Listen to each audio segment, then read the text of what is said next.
आजच्या कथेत आपण बघणार आहोत रावणाची बहीण शूर्पणखा आणि लक्ष्मण यांची भेट. प्रभू रामरायाची कथा म्हणजे मोक्षरूपी वृक्षाचे बीज आहे.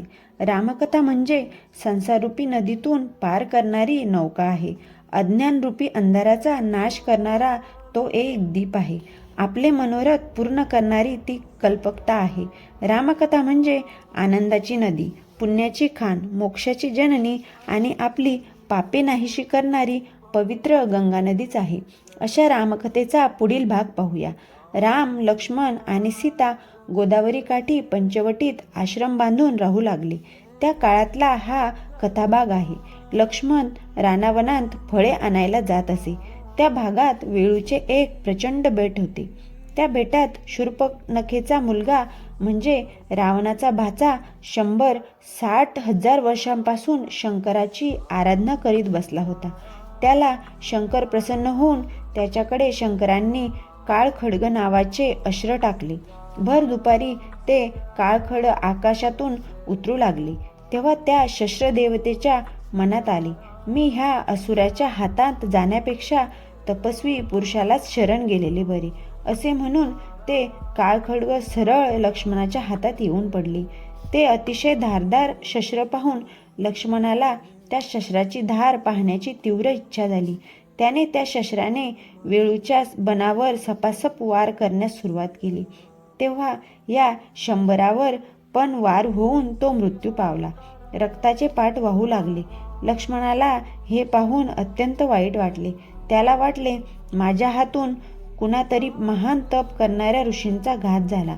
लक्ष्मणाचा चेहरा कोमजला आणि तो पर्णकुटीकडे येऊ लागला. सीतेने लक्ष्मणाचा चेहरा पाहून रामाला म्हटले, आर्यपुत्र, आज लक्ष्मण भाऊजींचा चेहरा कशाने कोमेजला आहे? त्यांची चालही आज अधिक संत झाली आहे. तेव्हा लक्ष्मण सांगू लागला, माझ्या हातात अचानक एक शस्त्र आले. मी वेळूच्या बेटावर ते चालवित असताना एका तपस्व्याचा माझ्या हातून घात झाला. राम म्हणाला, लक्ष्मणा, तो तपस्वी नसून राक्षस होता. शंकराकडून शस्त्र घेऊन तो त्या शस्त्राने ऋषीमुनींना ठार मारणार होता. जो दुसऱ्यांचा घात करण्याच्या विचारात असतो त्याचाच घात तो भगवान शंकर करतो. असे म्हणून रामाने लक्ष्मणाची समजूत घातली. इकडे शूर्पणखेला भयानक स्वप्न पडले. ती जागी झाली. तिने बरोबर 4 राक्षसींनी घेतल्या.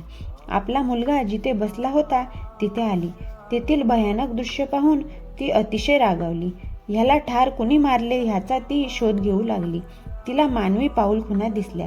ती त्या खुणेच्या वाटेने चालू लागली. तिला लक्ष्मण प्रथम दिसला. तिला खात्री झाली की यानेच माझा मुलगा मारला. तिने राक्षसी रूप टाकले आणि एका सुंदरीचे रूप घेतले. तिच्या 4ही सख्या अतिशय सुंदर रूप घेऊन तिच्यासह पुढे आल्या. लक्ष्मणाला पाहून शूर्पणखा त्याच्याजवळ जाऊन प्रेमाचे नाटक करीत म्हणाली, तुझ्यासारखा तरुण मला अजूनपर्यंत भेटला नाही, म्हणून मी कुमारीच राहिले आहे.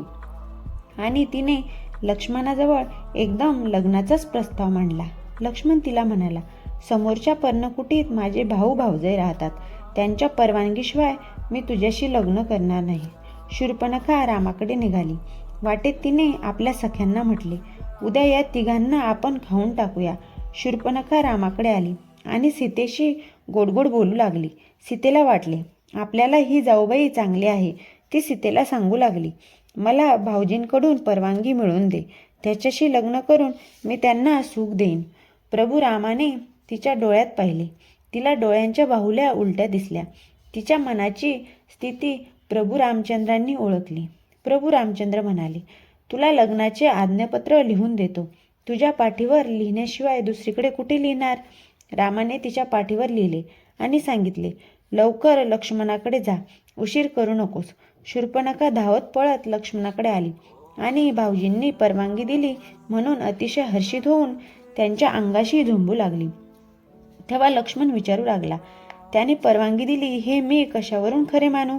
तेव्हा ती रागाने म्हणाली, मी तुमची उद्या पत्नी होणार. इतका अविश्वास बरा नाही. हे पहा आज्ञापत्र. असे म्हणून ती लक्ष्मणाकडे पाठ करून उभी राहिली. रामाने तिच्या पाठीवर लक्ष्मणाला लिहिले होते, ही रावणाची बहीण शूर्पणखा आहे. ही स्त्री असल्यामुळे हिची हत्या करू नकोस. पण हिचे नाक आणि कान कापून हिला ताबडतोब लंकेत पाठव. लक्ष्मणाने शूर्पणखेशी प्रेमाचे नाटक करण्यास सुरुवात केली. त्याने तिला सांगितले, आता आपण एकांतात बसूया. या सख्यांना दुसरीकडे पाठवून दे. सख्या दूर गेल्या. शूर्पणखेला त्याने वेणी धरून जमिनीवर पाडली. ती लक्ष्मणाला सांगू लागली, अहो मी तुमचीच आहे. तुमच्या सुखासाठीच मी सिद्ध आहे.